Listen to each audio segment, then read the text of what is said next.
What's going on, guys? Brandon from Premier Fitness Systems, and today I want to talk about developing better glute activation and a more effective and efficient glute bridge. So typically, one of the things that we see a lot is when people are shooting for glute activation, they're using a lot of their lumbar spine, lumbar tissue to achieve extension. So you'll see this in the gym where this type of movement where a lot of the extension is coming from the lumbar spine.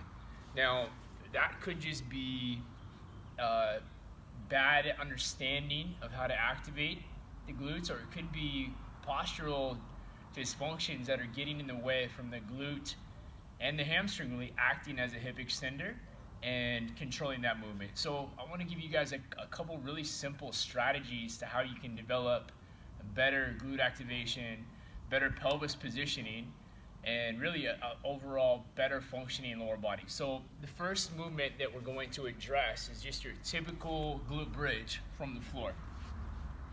And if you notice when I do this particular movement, what you're gonna see is you're gonna see me extend too high, and I'm extending up into my low back.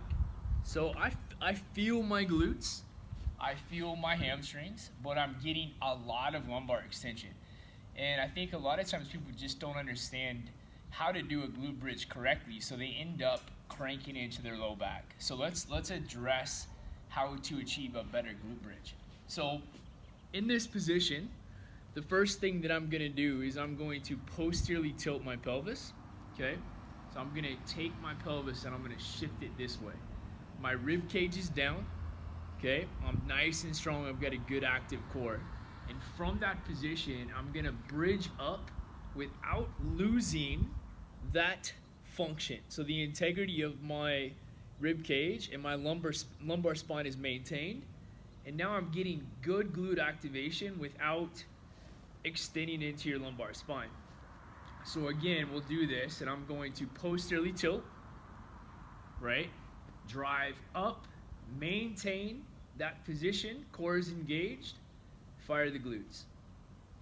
Now, one of the things to address is the hamstrings role in hip extension, and the hamstring is a part of driving hip extension. So if we take this same movement, this glute bridge, and I walk my feet out a little bit further forward and I hook the ground like I'm doing a leg curl, I'm going to get more hamstring activation, and that hamstring activation is going to help with hip extension.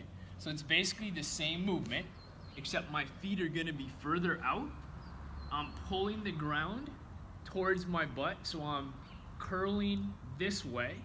My pelvis is in a posterior tilt, and now I'm going to maintain and drive up and then set it back down. So notice how I didn't get as high, because again, I'm concerned with not extending into my lumbar spine. So I want to make sure that as I perform these movements, my core stays engaged, my ribs are down, my torso is stacked over top of my pelvis, and then I'm extending up into the hips. And you're going to get way more efficiency out of this movement than just driving up into your lumbar spine.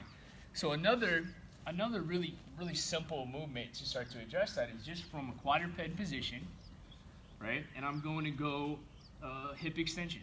Okay, so now again, when I do this, I want to make sure that I'm not extending into my back. So what I like to have people do is get nice and strong. Let's engage into the ground. So I think about ripping the mat apart, and I'm going to take a hand and I'm going to put it up on my rib cage, so I can feel if I'm in extension or if I'm nice and neutral and engaged. So I want to be nice and neutral and engaged, and then from there I'm going to extend up and not lose that position. So it might look like I'm not going that far, but that's as far as I can actually go into true hip extension without cheating through my lumbar spine. If I go further, I end up compensating. Okay, so again, feedback from the hand, core tight, rib cage down, and then I'm going to extend and fire the glute, fire the hamstring, and bring it back down.